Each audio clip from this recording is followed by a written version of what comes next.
ہمیں ابھی جوائن کیا ہے سینئر صحافی حامد میر صاحب نے. میر صاحب, ہم سمجھنے کی کوشش کر رہے ہیں آفٹر دس لیٹسٹ اٹیک جو یہ ایران میں ہوا اور حماس کے سیاسی ونگ کے سربراہ کو شہید کیا گیا ہے,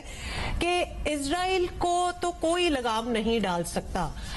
پہلے سوچتے تھے کہ شاید امریکہ کا خوف و خیر وہ تو بالکل ہی ختم ہو گیا تھا, لیکن اب بیروت پہ کل رات کو حملہ, اب ہم یہ سن رہے ہیں ایران پہ جو یہ حماس کے لیڈر کو مارا گیا ہے. کوئی ہے جو روک سکے اسرائیل کو, کیونکہ یہ تو بالکل بے لگام ہو چکا ہے؟ دیکھیں, آپ کا سوال بڑا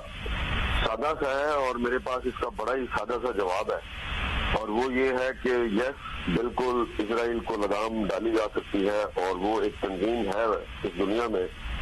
اس کا نام ہے OIC, organisation of Islamic countries.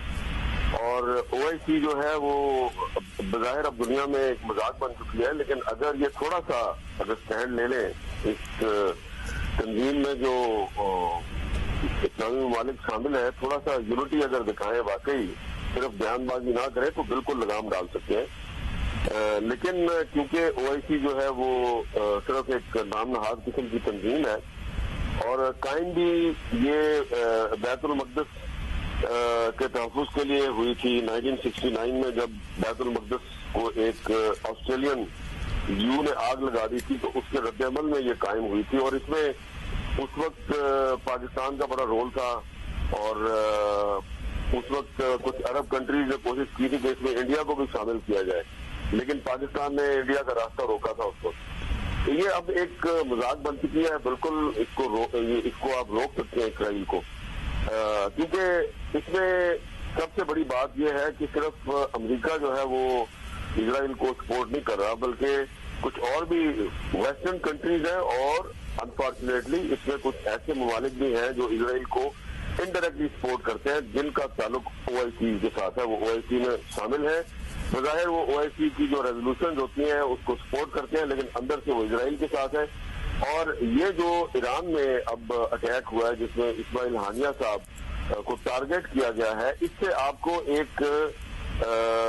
چیز ہے وہ کلیئر ہو جانی چاہیے کہ صرف ایران میں نہیں, اس پورے ریجن میں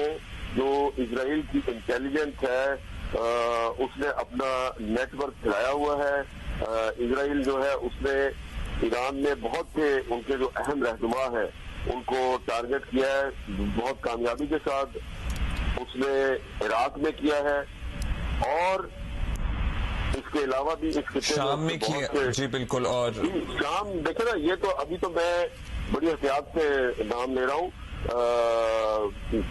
اگر آپ اپنے پاکستان کی جو ہسٹری ہے اس پر تھوڑی سی آپ نگاہیں ڈالیں, تو ابھی بھی آپ کے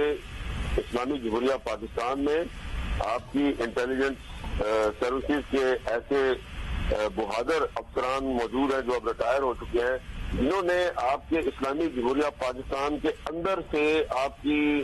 انتہائی اہم اداروں کے اندر جو اسرائیلی انٹیلیجنس کے لیے لوگ کام کر رہے تھے, نہ صرف ان کو آئیڈینٹیفائی کیا بلکہ ان کو گرفتار کیا, ان کو سزائیں دلوائیں, ان کو بے نقاب کیا. اب یہ بتائیے گا, ایک جو ابھی آپ OIC کا بھی ذکر کر رہے ہیں کہ ایک وہ ادارہ ہے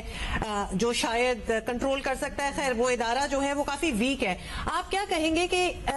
کتنے مسلمان ملک ہیں جو over the past few years ہم نے دیکھا ہے جنہوں نے اسرائیل کے ساتھ اپنے تعلقات بحال کر لیے تھے, جس میں UAE بھی ہے, بحرین, موروکو, ایجپٹ اور جارڈن کے تو ویسی پیس ٹریٹیز ان کے ساتھ چل رہے تھے. تو اب ہم کیسے ایکسپیکٹ کر سکتے ہیں کہ ایک دم سے ایز اے یونٹ سارے اسلامی ممالک ساتھ ہوں, اکٹھے ہوں اور اگینسٹ ہو جائیں اسرائیل کے؟ یہ ہوتا ہوا کچھ نظر آ نہیں رہا.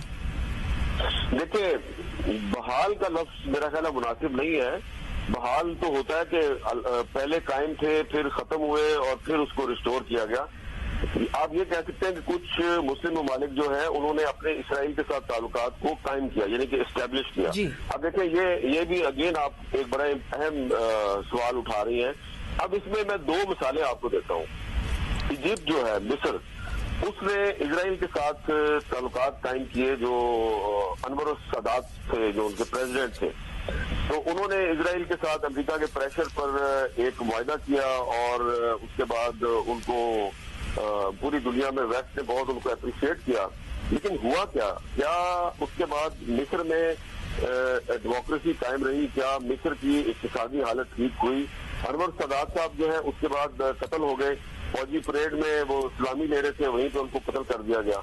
اور اس کے بعد جو مصر ہے وہاں پر ایکسٹریمزم کی ایک ویو آئی، اور ابھی تک مصر جو ہے وہاں پر جمہوریت جو ہے وہ اپنے پاؤں نہیں جما سکی۔ درمیان میں ایک چیز ہے جب محمد مرسی صاحب جو ہے وہ پریزیڈنٹ بنے مصر کے ڈیموکریسی کے ذریعے، ووٹ کے ذریعے، ووٹ پاور سے وہ پریزیڈنٹ بنے، لیکن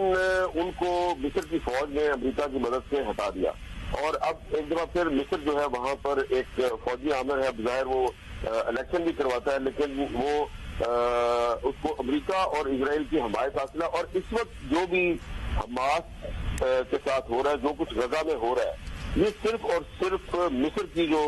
ایک خاموش حمایت ہے اس کی وجہ سے ہو رہا ہے، اور میں اس کا عینی شاہد ہوں، اور ہم سب جانتے ہیں کہ اسرائیل کس طریقے سے مصر کی جو حکومت ہے اس کی مدد سے فلسطینیوں کا قتل عام کرتا ہے۔